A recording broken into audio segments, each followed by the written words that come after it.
Hi, my name is Ashley Watt, and this is my e-portfolio for my educational leadership program. To give you a little bit more insight to myself, I spent my first 9 years of my educational career as an agriculture educator. This year, I started a new position as a college and career readiness director. That shift actually kind of gave me some confidence to pursue this program and to continue with my education. I'll explain a little bit more about that when we get to my goals. Over here, the contents, the first chunk of it is really explanation of the NELP standards and how that program, or this program integrates into that and the expectations of this program. The next part is the candidate info telling you more about myself and my leadership style. And the activities is really the bulk of how we use this information now, put it into action, and kind of the standards correlation on the other side of that. So to look a little bit further into this, in my goals section, you'll see a video that gives you more of my educational background. It also explains my personal and professional goals. In 2018, when I was still an ag teacher, I decided to finish pursuing my master's degree. And I did that and enrolled in the Master's of Instructional Technology at Fort Hays. At that time, I looked at the building leadership program. I had a couple people tell me just do that. But I was really unsure and not confident that I wanted to ever be a building leader or that I had the capability. But through my coursework with the MIT program and definitely shifting jobs, I saw that not only is it something I think that I could do, I think it's something that I would be good at and enjoy. So I went ahead and I graduated with my degree, my master's in the MIT program in December of 2019. But in the October of 2019, I decided to go ahead and continue and get the non-degree endorsement for building leadership principle. So I started that in October and am finishing it now in June of 2020. And it was just kind of this natural progression. I'm really, really glad that I took that opportunity to just flow right into that program because they really do. A lot of those courses kind of went hand in hand, and I didn't want to look back from 5 years from now and wish that I would have done this. My leadership philosophy. Looking into my leadership philosophy, I am a person that believes wholeheartedly that collaboration is such a powerful tool. And because of that, I really am a group-driven, democratic leadership. That's something that I believe in very wholeheartedly. I think collaboration, all the truly collaborative groups that I've been a part of have been so successful and truly benefited the members and people that they're working with. Along with that, I think creativity is also such an important thing that we build within ourselves and with others. Being creative is, it's a human aspect. We all want to be creative in our lives, and that doesn't have to mean like artistically creative. We want to problem solve. We enjoy critical thinking and solving problems and feeling, that we can do that. So I think that's something that is really definitely an aspect of my leadership. Finally, I think self-awareness is a powerful thing that I've kind of spoken to already. I wasn't aware that I had the capabilities to do these things. And so through these courses, I have definitely become more aware of my abilities, weaknesses and strengths alike. And I think that self-awareness is important to build within others as well. I also lead with my heart, which is something that I know that I need to find a balance with being more authoritative at times and leading with my heart, but it's definitely something I'm working on. And I do think that it's a benefit in education to be able to do that. My plan of study over here kind of gives you an overview of when I took courses and map those out. My resume is actually in PDF version and gives you a little more description of my current job and former job. And then we kind of get into the meat of this, and I wanted to spend the most time talking about my activities because I myself honestly was pretty worried when I looked back at the standards and components that we needed to meet, but it became quite obvious that I've done a lot of work, not only within this program, but in my job that meets these building leadership requirements. So it's just been a natural fit and progression. Activity form and the activity tracker kind of gave me a way to keep track of stuff. And you can see down here the names and time that I've spent as a part of this. Um, the administration verification is just signatures that I did accomplish these tasks from elementary, secondary, and the district level. The annotated bibliography is something that it gave me 11 topics to research further, 3 resources per topic. And though it was kind of overwhelming to start with, it was a really nice way to not only give myself resources to look back to in the future, but it also brought to light that, okay, I have covered all of these things in other courses. And so it was a nice way to kind of come full circle and see like these are very important and meet those NELP standards as well. And so I definitely think, I know that there's actually multiple resources in here that I use to finish some activities, especially on my elementary side of things, because I really had planned on doing more elementary activities the last 9 weeks of school this year, which we know that that was not necessarily something that could happen. So when we jump into activities down here, I wanted to start with my district activities. I was a part of the KISA and the outside visitation team. So the accreditation process that we have here, we are in year 3. I've actually been on the KISA committee for both school districts that I've worked for. So I understand, having the strategic plan, the action plans, choosing the 2 R's that you want to. And we here at the district that I'm currently at use relationships and relevance. So we had our OVT meeting recently, and it's been really interesting to see this from a district level. And I think it's really important and driven home to the fact that as a building leader, you have to keep data, and it has to be valid, intentional data that will help your students. And just keeping years worth of data and finding ways to do that will benefit them in such a way.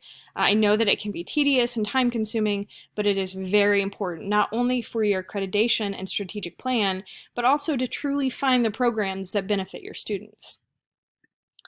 I was also part of the district leadership team, which is building principals, superintendents, and the directors. We met every Monday, and it really gave me an opportunity to see how they use planning and data to meet district needs for students, staff, and facilities. Zello is a new career exploration platform that we switched from Career Cruising, and I kind of was the leader of that this year. So as a part of that, we kind of had to jump in head first. I was new. I feel like we didn't really get to utilize it this year like we could have. So I created this video to show teachers how they could utilize it within their classrooms and have students explore, because it really is an amazing tool. They've done a great job of building career exploration that is fun to look at and truly provides you beneficial information, college and career exploration. I am also, as part of my job, the CTE director, and a part of that is building pathways. There are currently 18 active pathways at the district that I work for, which was overwhelming, but a part of that is having an advisory committee, which is bringing community members in that are building and industry representatives within these pathways and having them help us build our goals and our plans for these classes so that they're valid classes for students to take and leave us knowing that if they really enjoyed that pathway, they knew more about that industry and could hopefully enter something to do with it post-secondary. And it was really great to see how many community members are so supportive.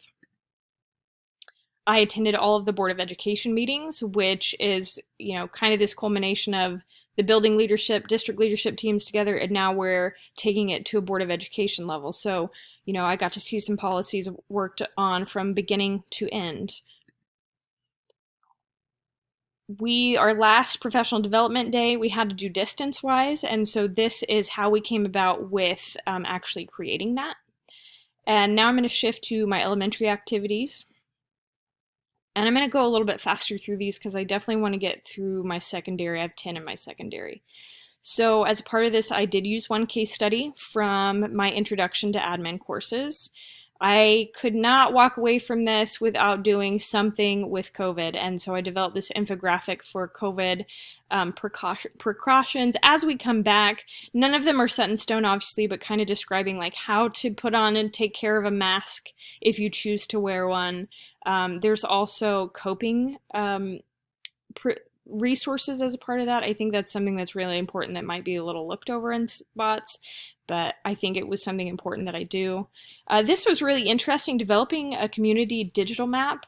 I did not know that Google Docs gave you an opportunity to build your own maps, and so I was able to import data about the community that I'm a part of, and now a new person to the community could go on there and find resources, educational and activities, and food resources. I did a curriculum development interview with our curriculum director from the elementary, created a collaboration presentation for that aspect as well. This has to do with special ed regulations, which are so important to keep in mind as you're a building leader. And finally, this is how to provide actionable feedback to your staff members. To look more into my secondary activities, and this is definitely where the bulk of this lies.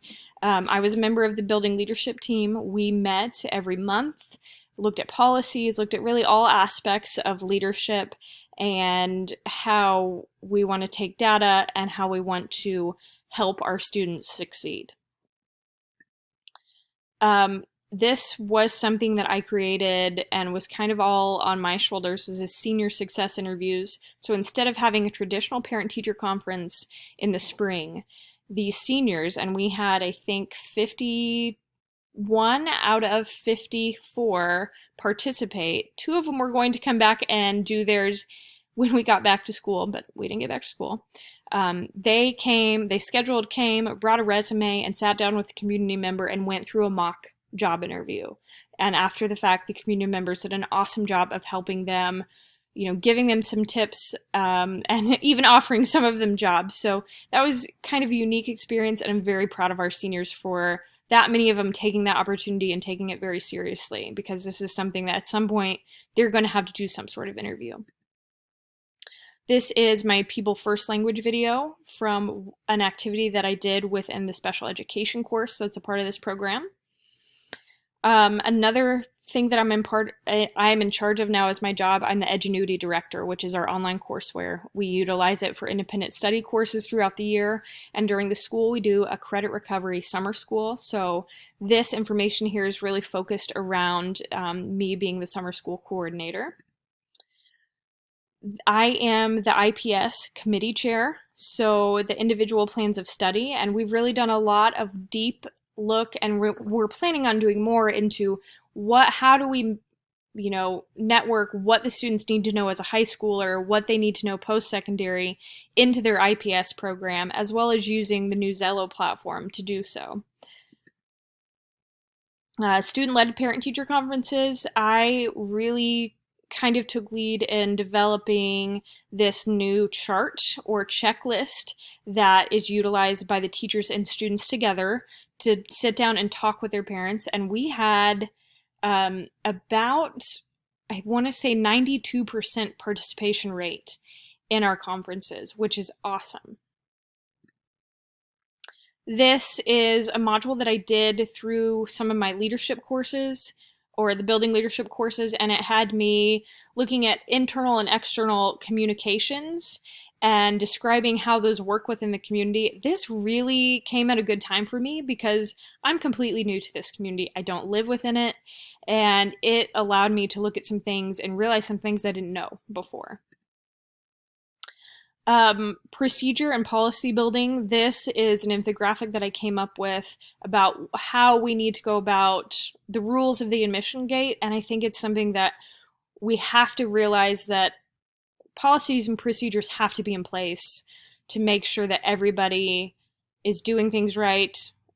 You hope that nobody's out for the wrong reasons, but things like this will help that we won't have to worry about that as much. I did a hiring practices interview with my boss. So we sat down and looked at those. I got to look at some applications that came in and be a part of some interview process as well this year. This is a professional learning chart, so it kind of describes different aspects of professional learning.